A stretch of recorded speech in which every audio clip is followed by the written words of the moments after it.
byose mukatwereka urukundo mukaza kudutabara namwe mwihamaye.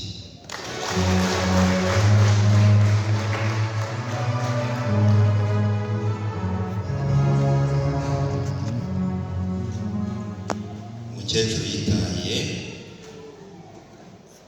mama nawe mumuha amashyi kuko yabaye intwari.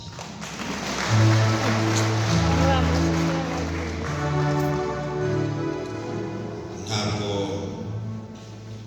ndi buvuge byinshi, ariko nge nagira ngo mbabwire ngo ndashima Imana kandi nge nagira umugisha. Mama ntabwo yapfuye yasinziriye, yapfiriye iwanjye, yaje kundeba ariko ari ujye no kumukanga. Mu by'ukuri abantu bashobora kumva ko yari yaragiye kwa muganga ariko bakagira ngo yararembye. Oya, ikimenyimenyi yaje avuye gusenga mu by'Imana, yabanje kujya mu by'Imana kandi iyo yagiye agenda n'amaguru. Ntabwo yari arembye, nta nubwo wabonaga ko arwaye, uretse we natwe twari tuzi ko yaba yaje kwa muganga. Rero ndashima Imana cyane kuko nawe icyo yasabye Imana yarakimukoreye. Yahoraga abwira umubyeyi Bikira Mariya akavuga ati sinzagira umuntu n'umwe ubona kuruha kwanjye, ntihazagire umbona narushye cyangwa mugire uwo ndushye. Umunsi wo kumpamagara uzanjyane mu cyubahiro. Niko byagenze rero.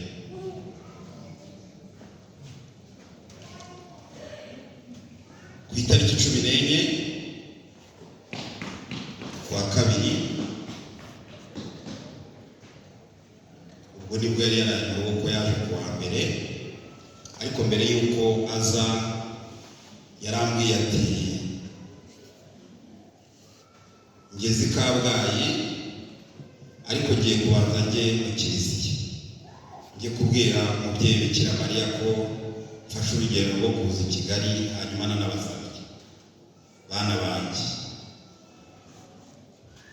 Mbanza kumubwira ntewe urimo uratinda, ngwino tuzajyana mu kiliziya, hano ni hafi.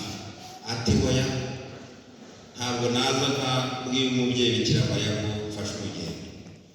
Aragenda ajya mu kiliziya i Kabgayi, hanyuma y'isaha arambwira ati ndamubwiye kandi turavuganya, arambwiye ngo nize.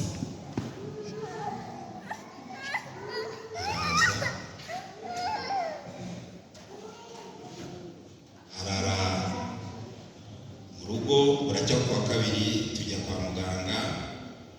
Mujyana kwa muganga nsanga dogiteri we ntabonana kuwa kabiri, abonana kuwa mbere no kuwa kane.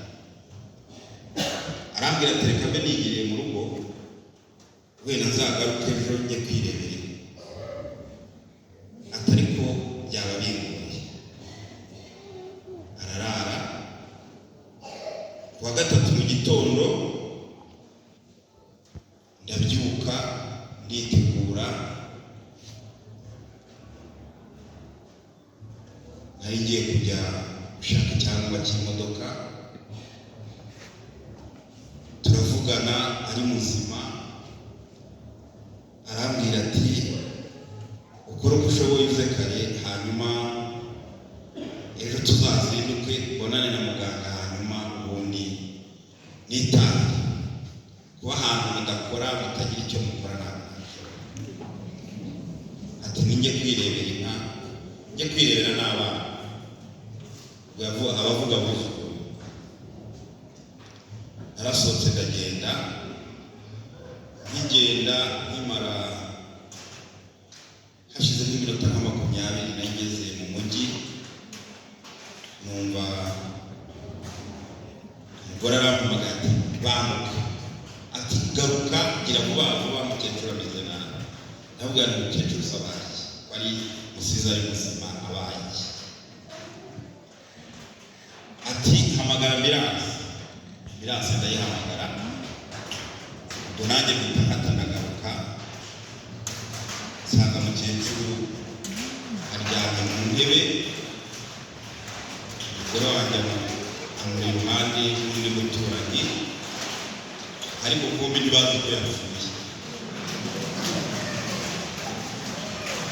bari bagitegereje Mirasi ndaza kureba mukoraho yabwira umuntu yapfuye akaba yapfuye natereka Mirasi zimujyana ntabwo yapfuye yabwira ibyarangiye mu gihe tukivuga ibyo Mirasi ibiraje abaganga baraza bakora ibyo bagomba gukora baravuga bati byarangiye mukecuru rero ntabwo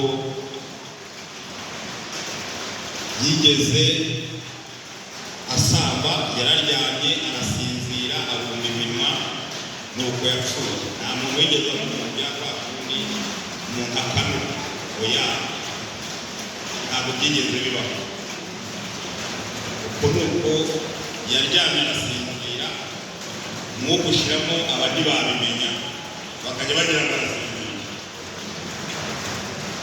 kuko uko mukecuru yigendeye habaye ikindi gitangaza yapfuye saa 5 hanyuma twamugejeje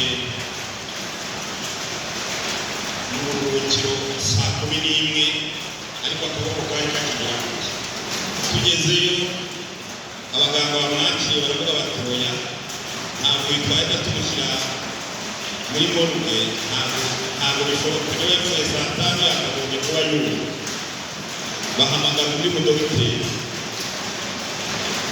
baza rero kugeza saa 11 yamumaze nk'isaha yose nawe byamuyobeye kugira ngo aracyari nyuma y'isaha nibwo nawe yavuga ati ibi ni amayobera ariko ndofashe rero navuze byinshi urupfu rwa mukecuru ariko hagati aho ngaho nk'uko nabibabwiye uwo mwanya niko waciyemo iminota nari ngiye mu rugo hari byinshi yaganiriye n'umugore bavuganye bagira ngo ababwire mu magambo baganiriye hanyuma nuko byagenze ubwo ngewe nari maze kwiyo